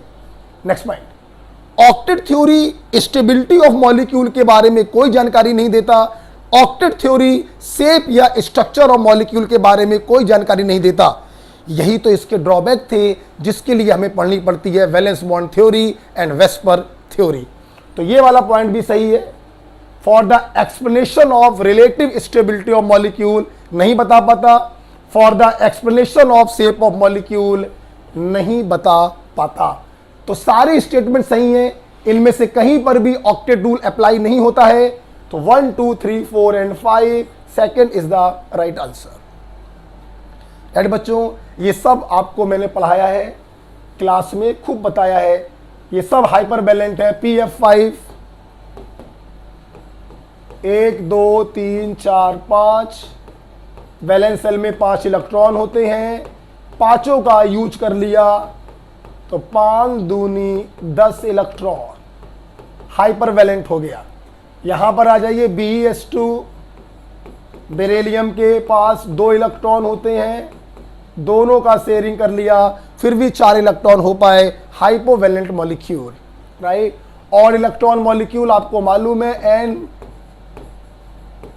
5 इलेक्ट्रॉन होते हैं, 2 यहां चले गए, 2 यहां चले गए, बचा 1 का मतलब होता है ऑड इलेक्ट्रॉन मॉलिक्यूल। हाइब्रिडाइजेशन क्या होता है? sp2। बहुत सारी बातें हैं वो आपको मालूम है। फिलहाल ये क्वेश्चन खत्म होता है, राइट। 30 के बाद बच्चों चलते हैं क्वेश्चन नंबर 33 की तरफ। आइए, ठीक है। चल, an open vessel containing air at 292 kelvin. Open vessel है, इसमें एयर है, टेम्परेचर है 292 kelvin, volume of course V ही होगा। वाज कूल्ड, हमने इसको ठंडा किया। जब ठंडा करेंगे वॉल्यूम तो V रहेगा। अब मॉलिक्यूल पास पास आ जाएंगे, तो पास पास आने से क्या होगा कि जो एयर पहले इस पूरे में फैली थी वो थोड़ा पास पास आ गई, तो थोड़ा सा एयर का अमाउंट अंदर बढ़ जाएगा। हाई टेम्परेचर पर मान लो इसके अंदर N मोल गैस के थे, टेम्परेचर आपने कम किया, गैस के मॉलिक्यूल पास पास आ गए, बर्तन में गैस का अमाउंट बढ़ गया। इन्होंने बताया 25% अमाउंट बढ़ गया, तो यहां पे हो गए N प्लस N का 25%, दैट इज 1.25 मोल्स, राइट। तो ये कंडीशन 1 आपकी है, ये कंडीशन 2 है। प्रेशर बच्चों कांस्टेंट होगा, बर्तन ओपन है इसलिए प्रेशर क्या होगा? कांस्टेंट। सवाल में कोई दम नहीं। PV is equal to nRT। ध्यान दीजिए, प्रेशर कांस्टेंट है, वॉल्यूम कांस्टेंट है, मोल चेंज हो रहे हैं और R भी क्या होगा? कांस्टेंट होगा। तो N1T1 is equal to N2T2। ये 1 कंडीशन आपने मानी थी, वो 2 मानी थी। N1 N, T1 292, N2 1.25 N, T2 आपको बच्चों निकालना है, सॉल्व करिए। N से N कट गया तो T2 की वैल्यू आ गई 292 divided by 1.25 kelvin. This is your answer. जो भी मैच कर जाए लगा दीजिए, 292 से कम ही आएगा। 33 का आंसर आ रहा है first is the right answer. तो बहुत ही सिंपल क्वेश्चन होते हैं, एक्सपेल्ड आउट केस हो या कूलिंग करने के बाद अमाउंट को बढ़ाया जाए। 2 केस बनते हैं, गर्म करोगे अमाउंट कम हो जाएगा, मोल कम हो जाएंगे क्योंकि गैस बाहर चली जाएगी। ठंडा करोगे गैस बढ़ जाएगी, अमाउंट बढ़ जाएगा। 2 ही केस बनते हैं, ठीक है। चलिए question number 36, in the following given molecule which contain only pi bond. हाँ, वैसे तो हम लोग जानते हैं कि पाई बॉन्ड का इंडिपेंडेंट एग्जिस्टेंस नहीं होता, लेकिन दो केस ऐसे हैं जहां पर पाई बॉन्ड अकेले पाया जाता है, वहां पे सिग्मा बॉन्ड होता ही नहीं है। हाँ देखिए, वो दो केस होते हैं, only pi bond, only pi bond containing molecule B2 and C2। B2 और C2 दो ऐसे मॉलिक्यूल है, इसके अंदर सिर्फ एक पाई बॉन्ड होता है और इसके अंदर सिर्फ दो पाई बॉन्ड होते हैं, इनके पास सिग्मा बॉन्ड नहीं होते। B2 के पास अगर इलेक्ट्रॉन निकालें तो summation of atomic number 2 into atomic number 5 that is 10 और 6 इंटू 2 दैट इज 12। तो देखो बच्चों, आप चाहे B2 और C2 से याद रखें या आप ऐसे भी याद रखें, हर वो मॉलिक्यूल डाइएटॉमिक, हर वो डाइएटॉमिक मॉलिक्यूल जिसके पास 10 इलेक्ट्रॉन होते हैं या 12 इलेक्ट्रॉन होते हैं, उसके पास सिर्फ पाई बॉन्ड ही उपस्थित होते हैं। तो B2 C2 के अलावा अगर आप ध्यान से देखें तो N2 प्लस 2 इंटू 7 माइनस 2 कर दीजिए, तो इसके पास 12 इलेक्ट्रॉन है, इसलिए it is equivalent to C2, तो इसके पास भी दो पाई बॉन्ड होंगे। 8 दूनी 16 बेकार हो गया, 8 दूनी 16 में से गया 15 बेकार हो गया। इसे राइट आंसर होगा B2 C2 and N2 plus 2। Second is the right answer. तो 10 इलेक्ट्रॉन या 12 इलेक्ट्रॉन वाले जो डाइएटॉमिक मॉलिक्यूल या आयंस होते हैं, उनके पास सिर्फ पाई बॉन्ड होते हैं, 10 वालों के पास एक और 12 वालों के पास दो। ओके, इसके बाद बच्चों आपने पूछा है क्वेश्चन नंबर 37। आइए देखते हैं, which of following is not characteristic of gas. आइए देखते हैं, the gases have slightly lower density. गलत हो गया, स्लाइटली नहीं बच्चों, मच लोअर डेंसिटी। अबे गैस, हम लोग चलते फिरते हैं, हवा चलती है, हवा के थपेड़े हम लोग के चेहरे पे पड़ते हैं तो क्या खून निकल आता है बे? नहीं निकलता है ना, क्योंकि एयर बहुत ही लाइट होता है, डेंसिटी ऑलमोस्ट जीरो। क्योंकि सॉलिड और लिक्विड भारी होते हैं, फेंक के मारोगे खून कच्चल हो जाएगा। तो स्लाइटली लोअर नहीं, मच लोअर से गलत हो गया। Gases are low compressible. अरे मेरे भैया, गैसेस आर हाईली कंप्रेसिबल। गैसों को दबाया जा सकता है। Liquid and solid are less compressible. Solid तो लगभग अनकंप्रेसिबल। तो गैसेस आर हाईली कंप्रेसिबल होती हैं, लो कंप्रेसिबल लिखा है, गलत हो गया। Gases exert pressure equally in all direction. बिल्कुल सही बात है बच्चों। आप जानते हैं, अगर किसी बर्तन में हम गैस को भर दें तो गैस जितना प्रेशर लेफ्ट वॉल पे डालेगी, उतना ही प्रेशर राइट वॉल पे डालेगी, उतना ही प्रेशर ऊपर वाली वॉल पे डालेगी, उतना ही प्रेशर नीचे वाली वॉल पे डालेगी। अगर कोई गैस इसके अंदर भरी है, इक्वली प्रेशर डालती है, राइट? तो ट्रू है।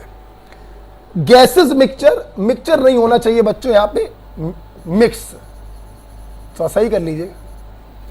Gases mix evenly and completely in all proportion with mechanical air. थोड़ा सा बच्चों इस सवाल में करेक्शन था, विद नहीं था, एक्चुअली विदाउट। सॉरी, ये बहुत छोटी सी मिस्टेक, करेक्शन लगाते समय मैं देख नहीं पाया, यहां विदाउट होना चाहिए। सुनिएगा क्या कहना चाह रहा, पर ये देखिए भाई, छोड़ो ना, ऐसे देखो, हमारे चारों तरफ एयर है, तो एयर में कितनी सारी गैसें हैं, O2 है, N2 है, CO2 है और बहुत सारी गैसें, हीलियम है, नियन है, आर्गन है। क्या ऐसा होता है कि इस जगह पर ऑक्सीजन ज्यादा है, इस जगह पर CO2 ज्यादा है, इस जगह पर इनर्ट गैस ज्यादा है, नहीं। गैसों को जब हम मिलाते हैं तो थ्रू आउट हमें होमोजेनस मिक्सचर प्राप्त होता है। तो एक्चुअली बच्चों, तो गैसेस को जब मिलाते हैं तो वो अपने आप कंप्लीटली मिक्स हो जाती हैं। दूसरी बात सुनना, विदाउट मैकेनिकल एड, हमें कोई प्रयास नहीं करना पड़ता है उनको मिलाने के लिए, हमें कोई वर्क नहीं करना पड़ता उनको मिलाने के लिए, वो अपने आप मिक्स हो जाती है। यस, इसलिए ये वाला स्टेटमेंट बच्चों क्या हो गया, ट्रू हो गया। तो थोड़ा सा करेक्शन था कि यहां पे विदाउट होना चाहिए था, इसलिए नॉट कैरेक्टरिस्टिक की बात करें तो पहला और दूसरा नॉट कैरेक्टरिस्टिक है, इसलिए second is the right answer. ये क्वेश्चन कॉमन अगर माना जाएगा, बट फिलहाल यहां पे विदाउट कर लीजिएगा। और ये मिक्सचर नहीं था, मिक्स था। तो gases mix evenly and completely in all proportion, homogeneous mixture मिलता है और हमें कोई भी वर्क नहीं करना पड़ता विदाउट मैकेनिकल एड। तो ऊपर के दो गलत है, नीचे के दो सही है, तो पहला दूसरा सही है, करेक्शन कर लीजिएगा 37 वाले क्वेश्चंस में। राइट, 37 के बाद बच्चों आपने हमसे क्या पूछा है, 37 के बाद आपने हमसे पूछा है क्वेश्चन नंबर 39। देखते हैं ये क्या है भाई। At 25 degrees Celsius and 760 mm Hg pressure, a gas occupies 600 volume. Okay.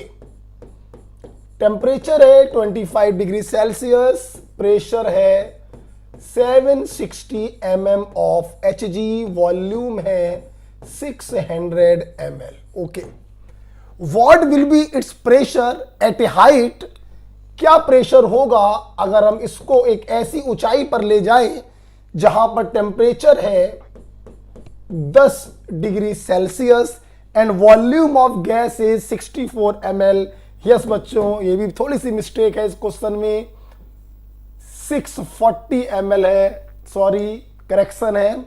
अगर आप 64 ml लेके करते हैं तो नन ऑफ दीज आंसर आएगा। खैर मैं करके दिखाना चाहूंगा, बाकी बाद में देख लेंगे। आपसे वॉल्यूम पूछा जा रहा है, आइडियल गैस इक्वेशन यूज करनी है आपको, PV इक्वल टू nRT।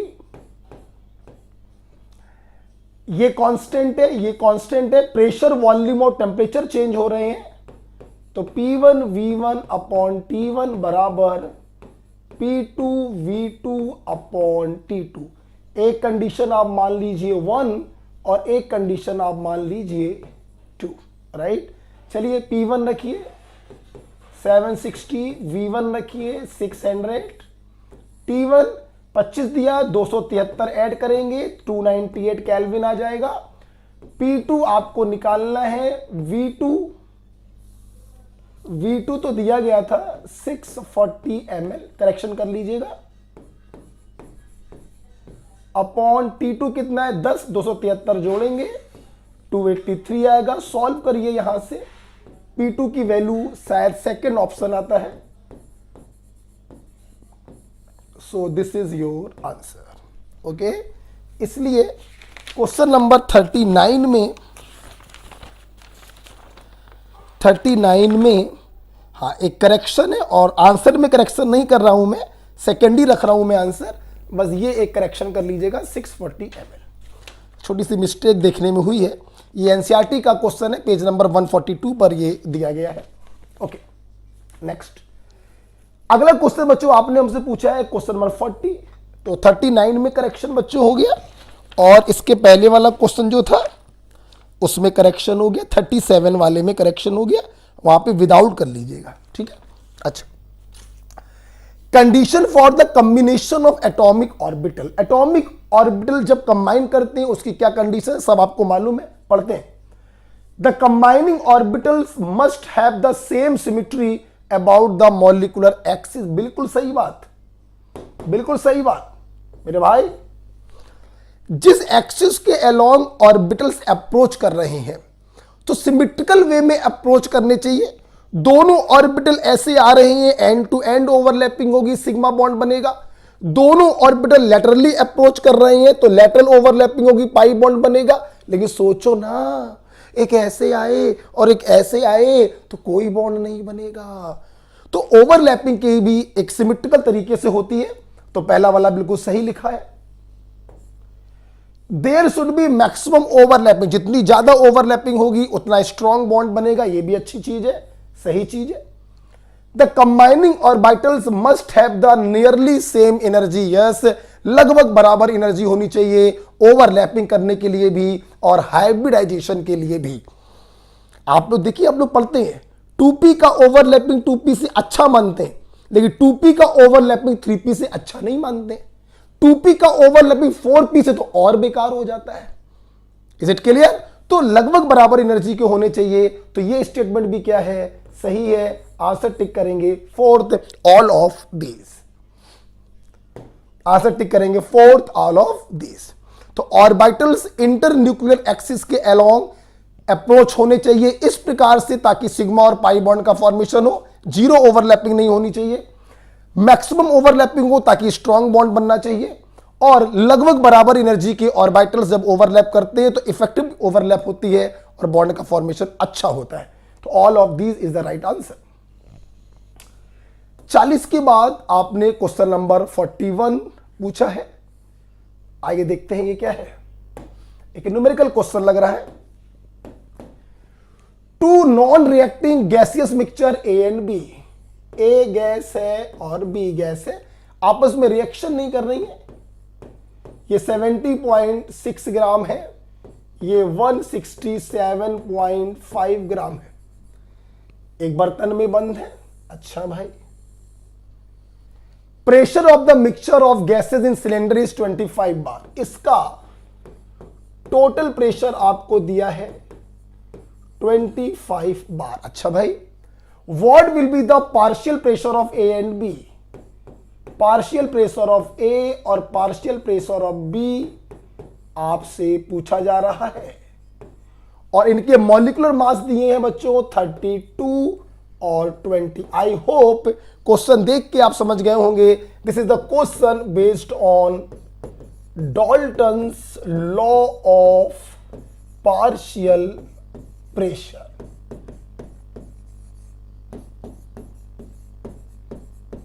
देखिए बेटा, देखिए मैंने जो डाटा लिए हैं वो पूरे एनसीईआरटी को उठा लिए, एनसीईआरटी का सवाल है, ठीक है। आपकी नीट में जब ये सवाल आएगा, ऑफ कोर्स आएगा, डाल्टन लॉ बहुत ही इंपॉर्टेंट होता है, डाल्टन लॉ बहुत ही इंपॉर्टेंट होता है, नो डाउट। तो वहां पे जो डाटा बच्चों दिए जाते हैं ना, वो थोड़े चेंज कर दिए जाते हैं ताकि आराम से इसको काटा जा सके, ठीक। फिलहाल इस क्वेश्चन को देखते हैं। तो डाल्टन लॉ हमसे कहता है जब किसी गैस का पार्शियल प्रेशर निकालना होता है तो कैसे निकालते हैं, उस गैस का mole fraction multiplied by total pressure. Mole fraction कैसे निकालते हैं, उस गैस के मोल बटे total mole into total pressure, right. आइए, अगर मैं गैस ए की बात करूं तो यहां पे आप कर देंगे गैस ए के mole upon total mole, that is Na plus Nb into total pressure. आइए देखते हैं। मोल्स बच्चों आपको नहीं दिए गए हैं तो जाहिर सी बात है आपको दोनों गैसों के मोल सबसे पहले निकालने चाहिए। तो आइए यहां पर मोल्स निकाल लेते हैं पहले। ए का वेट अपॉन उसका मॉलिक्यूलर वेट, और बी के मोल्स आ जाएंगे बी का वेट अपॉन बी का मॉलिक्यूलर वेट। सॉल्व आपको करना है, मैं बता दे रहा हूं कि सॉल्व करने पे ये 2.2 आएगा, और इसका सॉल्व करके मैंने लिख दिया था 8.375,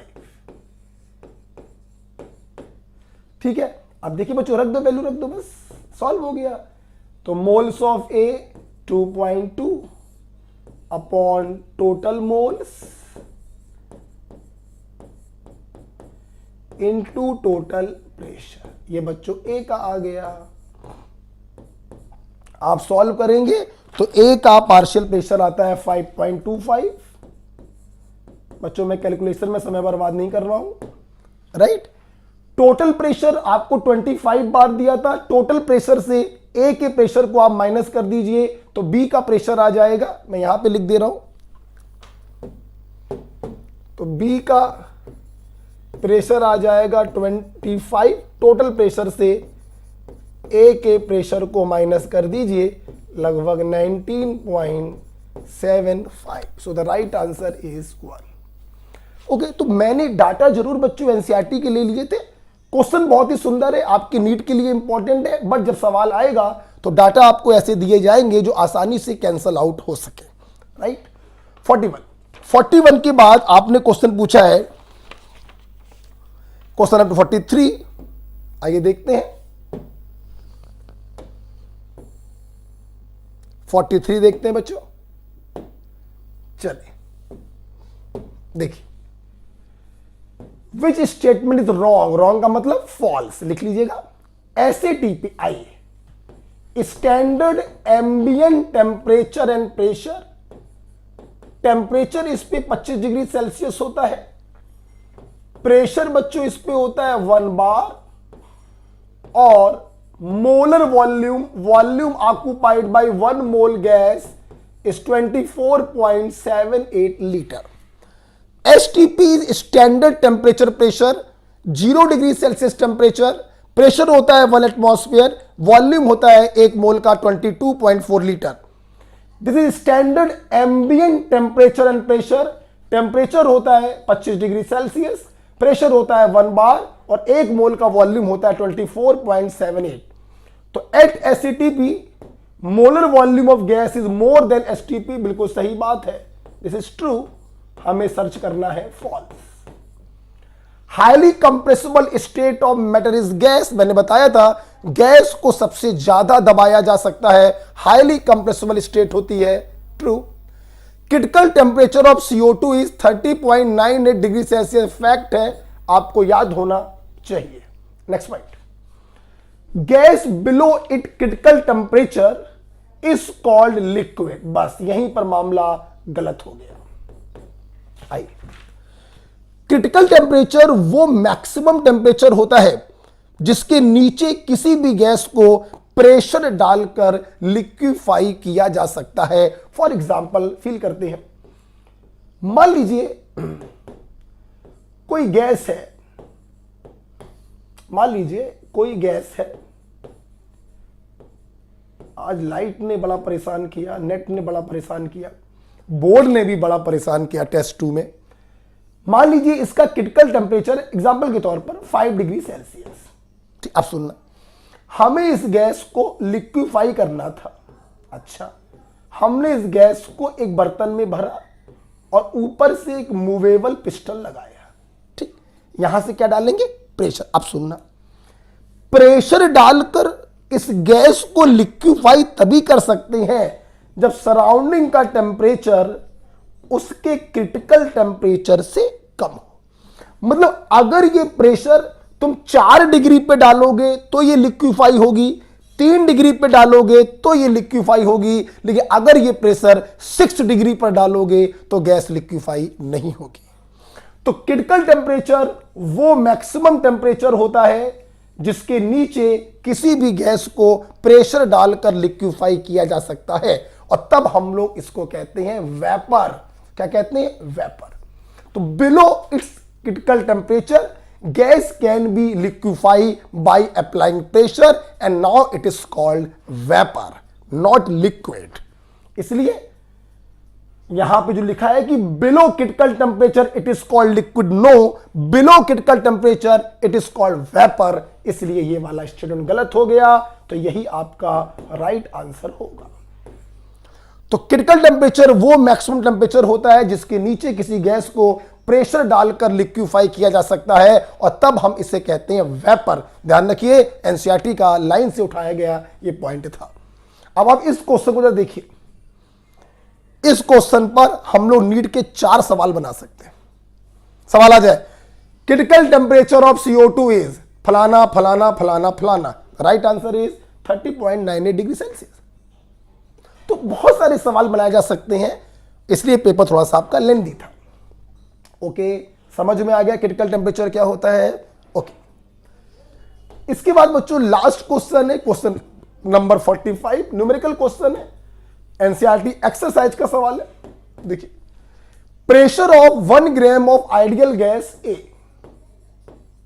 गैस ए है 1 ग्राम है, 27 डिग्री सेल्सियस पर है, प्रेशर है 2 बार। ये condition number 1। When 2 gram of another gas B is introduced in the same flask, उसी फ्लास्क में हमने गैस B को डाल दिया, तो उसी फ्लास्क का मतलब है वॉल्यूम तो दोनों का फिक्स रहेगा, लेकिन यहां पर ये हो गया 1 + 2 3 ग्राम। टेम्परेचर आपने 27 डिग्री सेल्सियस ही रखा है और प्रेशर कह रहे हैं हो गया है 3 बार। तो बताइए ए एंड बी के मॉलिक्यूलर वेट में क्या रिलेशन हो? कुछ नहीं यार, एक कंडीशन 1 बन गई है, एक कंडीशन 2 बन गई। ठीक, पीवी = nRT आपने यूज किया। देखो वॉल्यूम कांस्टेंट है, हटा दीजिए, टेम्परेचर कांस्टेंट है, हटा दीजिए, आर कांस्टेंट है, हटा दीजिए, इक्वेशन बन गई P1/P2 बराबर N1/N2। रखिए P1 तो P2 3। अब देखना N1, पहली कंडीशन में फ्लास्क में सिर्फ गैस A थी, तो सिर्फ यहां पर A के मोल्स आएंगे, that is weight in gram upon A का molecular weight upon. Second condition में उसी फ्लास्क में 1 ग्राम A है, 2 ग्राम B है, तो दोनों के मोल रखे जाएंगे 1 molecular weight of A + 2 molecular weight of P। आप सॉल्व कर लीजिए, आपका राइट आंसर आ जाएगा। The answer is second, Mb = 4 Ma। क्या मैं सॉल्व करके दिखाऊं क्या? Mb = 4 Ma सॉल्व कर लेना, इसको एलसीएम लेके ऊपर जाएगा, क्रिस क्रॉस करेंगे तो Ma और Mb में रिलेशन आ जाएगा, Mb = 4 Ma। तो आई होप आपको ये समझ में आया। पहली कंडीशन क्या है? फ्लास्क में सिर्फ गैस A है। दूसरी कंडीशन क्या है? उसी फ्लास्क में गैस A है और गैस B है। फ्लास्क चूंकि वही है इसलिए वॉल्यूम कांस्टेंट होगा, इसलिए वॉल्यूम कांस्टेंट होगा। टेम्परेचर की कंडीशन वही रखी है इसलिए टेम्परेचर कांस्टेंट होगा।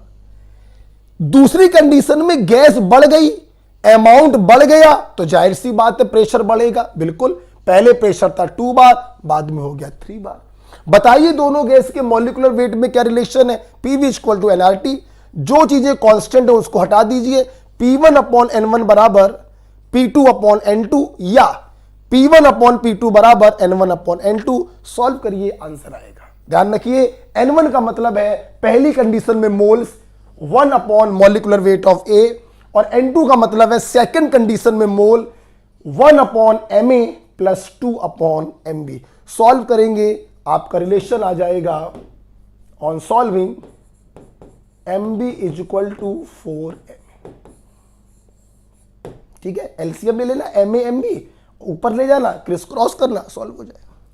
तो आई होप आपने इस लेक्चर को एंजॉय किया और आपने बहुत सारे डाउट अपने क्लियर करे, बहुत सारे नए पॉइंट आपको मिले, तो आप उसको नोट्स पर लिख लीजिए। ठीक है बच्चों, मिलते हैं हम लोग फिर अगले टेस्ट के डिस्कशन में। मंगलवार को रात को 9:30 से 10:30 के बीच में टेस्ट होगा, जिसका डिस्कशन जो है बुधवार को किया जाएगा। ओके बच्चों, बाय बाय, थैंक यू।